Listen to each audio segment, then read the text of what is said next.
I'm about to tell you will haunt you.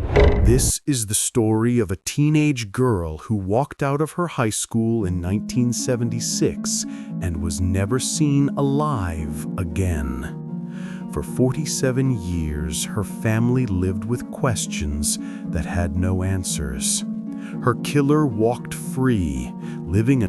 Let me tell you about Cindy. That's what everyone called her, Cynthia Marie Miller. But to her friends, her family, everyone who knew her, she was just Cindy. And in the spring of 1976, Cindy was 17 years old and living what most people would call a perfectly normal teenage life in Saginaw, Michigan. Cindy was a junior at Arthur Hill High School. She had long blonde hair that she wore straight down her back, the way all the girls did in the 70s. She was 5 feet 6 inches tall, slim build, with these bright blue eyes that her mother said could light up a room. She had a smile that people remembered, the kind of smile that was genuine, warm, real. She wasn't the most popular girl in school, but she wasn't invisible either. She was somewhere in the middle. She had a close group of friends. She was on the yearbook committee. She liked to write. Actually, she loved to write. Poetry, mostly. She kept journals, filled them with thoughts and dreams and all the things that 17-year-old girls think about, but don't always say out loud. Cindy lived with her parents, Robert and Margaret Miller, in a modest 2-story house on the east side of Saginaw. She was the middle child. Her older brother David was already out of the house, working at a factory. Her younger sister Amy was 14 and followed Cindy around like a shadow. They shared a room. They shared secrets. They were close in the way that sisters can be when there's only a few years between them. Robert Miller worked at General Motors. He'd worked there for 23 years. He left for work at 6 in the morning and came home at 3:30 in the afternoon, like clockwork. Margaret was a homemaker. She kept the house clean, cooked dinner every night, made sure the kids did their homework. She was the kind of mother who packed lunches with little notes inside, who waited up when you came home late, who worried about everything. Cindy. Saginaw, Michigan, in 1976 was a blue-collar town built on the auto industry. About 90,000 people lived there, most of them working at General Motors or one of the parts suppliers. It was the kind of place where everyone knew everyone, where you didn't lock your doors, where kids rode their bikes all over town and parents didn't worry. The East Side, where the Millers lived, was a working-class neighborhood. Rows of small houses with front porches and tidy lawns, trees lined streets, kids playing in yards, dogs barking, the smell of someone grilling in the backyard on a warm evening. It was safe.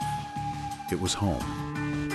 Arthur Hill High School was about 2 miles from the Miller house, a big brick building that looked like every other high school built in the 1950s. It had about 1,500 students. Everyone walked or biked or caught rides with friends. There were no school buses for high schoolers back then. You figured it out. March in Michigan is unpredictable. March 19th, 1976 was a Friday. Cindy woke up that morning like any other day. Her mother made breakfast, scrambled eggs and toast. Cindy ate quickly. She was meeting her friend Sarah before school to work on a history project that was due the following week. Cindy left the house at 7:15. She was wearing jeans, a yellow sweater, and her favorite denim jacket. She had her backpack. She had her wallet with $17 inside. She had a house key on a keychain her little sister had made for her at summer camp. It was shaped like a butterfly. She walked to school. It was a 25-minute walk. She'd done it 1,000 times. Sarah met her at the front entrance at 7:40. They went to the library and worked on their project until the first bell rang at 8:15. Their first class was English, then math, then chemistry. Lunch was at 11:30. Cindy ate with her usual group, 5 girls. They sat at the same table every day. They talked about the weekend, about a party someone was having, about nothing and everything. Afternoon classes were American history and gym. School ended at 3:05. Cindy's last confirmed sighting was at 3:12. She was seen leaving the school building through the main entrance with her friend Jennifer Ross. They walked together toward the parking lot. They were talking, laughing about something. Jennifer's boyfriend was picking her up. She asked Cindy if she wanted a ride home. Cindy said no. She said she was walking. She said she'd see Jennifer on Monday. That was it. That was the last time anyone who knew Cindy saw her alive. Cindy should have been home by 3:40. Margaret expected her. Cindy always came straight home on Fridays because she had to be at work by 4:30. Margaret had a snack waiting. She always did. 3:40 came and went. 3:45. Detective James Hartley caught the case on Saturday morning. Hartley was 42 years old. He'd been with the Saginaw Police Department for 18 years. He was a good detective, thorough, methodical. He took missing persons cases seriously, especially when they involved kids. He had 2 daughters of his own. He understood the fear that parents feel when their child doesn't come home. Hartley started with the basics. He interviewed the family. Robert and Margaret Miller were frantic but cooperative. They gave him everything: photos of Cindy, a list of her friends, her schedule, her habits, her routines. They told him about Tommy, about her job, about the car she was saving for. They told him Cindy was a good kid, responsible, not the type to run away, not the type to worry them on purpose. Hartley interviewed Amy, Cindy's younger sister. Amy was devastated. She kept saying Cindy would never just leave. Something bad had happened. She knew it. Hartley interviewed Tommy Brennan. Tommy had an alibi. He'd been at work from 2 in the afternoon until 11 at night. His boss confirmed it. Tommy was cooperative, but clearly shaken. He wanted to help. He volunteered to join the search parties. Hartley interviewed Cindy's friends, Sarah, Jennifer, the girls from the lunch table. Everyone said the same thing. Cindy was happy, normal. Nothing seemed wrong. No one could think of any reason she'd disappear. Jennifer Ross, the last person to see Cindy, was interviewed extensively. She described their conversation. Nothing unusual. Cindy had seemed fine, happy even, looking forward to the weekend. She definitely said she was walking home. She turned left out of the parking lot, heading in the direction of her house. Jennifer had watched her for a few seconds. Then her boyfriend's car pulled up and she got in. That was it. Hartley organized search parties. Volunteers from the community. Over 200 people showed up. They searched the route from the school to the Miller house, every yard, every alley, every dumpster. They searched the park, the woods behind the school, the riverbank. Nothing. Hartley pulled the records from the school. Who was absent that day? Any suspicious people reported in the area? Any recent incidents involving students? Nothing stood out. He checked with local hospitals, morgues, shelters, bus stations. Nothing. He interviewed teachers, the school principal, the janitors, anyone who might have seen something. No one had. 3 days after Cindy disappeared, Detective Hartley held a press conference. He released Cindy's photo to the media. Local news stations ran the story. Newspapers printed her picture. The headline in the Saginaw News read, "Local teen missing. Family desperate for answers." Tips started coming in. Someone thought they saw a girl matching Cindy's description at a gas station in Bay City. Police checked it out. Wasn't her. Someone else said they saw a blonde girl getting into a dark-colored van near the school that Friday. For 47 years, the Miller family lived in a kind of suspended animation. Margaret Miller never moved from that house on the east side of Saginaw. She couldn't. What if Cindy came home? What if she needed to find them? Margaret kept Cindy's room exactly the way it was. The bed made, the posters on the walls, the records stacked by the turntable, waiting. Every year on Cindy's birthday, Margaret would bake a cake. Light 17 candles, 17 forever. Cindy never got to turn 18, never graduated, never went to college, never got married, never had kids. She was frozen in time at 17. Robert Miller died in 1998, heart attack. The doctors said it was cardiovascular disease. But Amy always said it was a broken heart. 22 years of not knowing what happened to his daughter. 22 years of guilt and grief and questions with no answers. It killed him. Amy grew up, got married, had kids of her own, but she never forgot her sister. She named her first daughter Cynthia. She told her children about the aunt they'd never meet, about how she was kind and funny and wanted to be a writer, about how she just disappeared one day and never came home. Detective James Hartley retired in 2003, but before he left, he did something unusual. He took the Cynthia Miller file home.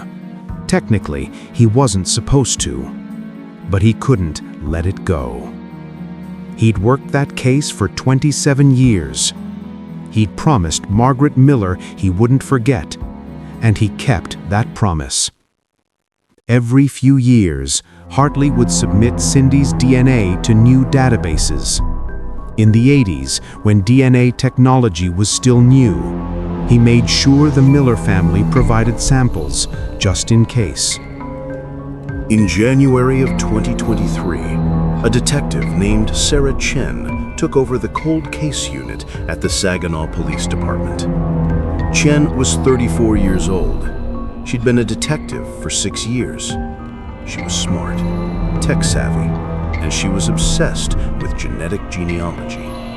She'd been following the Golden State Killer case, the way they'd used DNA and family tree websites to track down a serial killer who'd evaded capture for decades.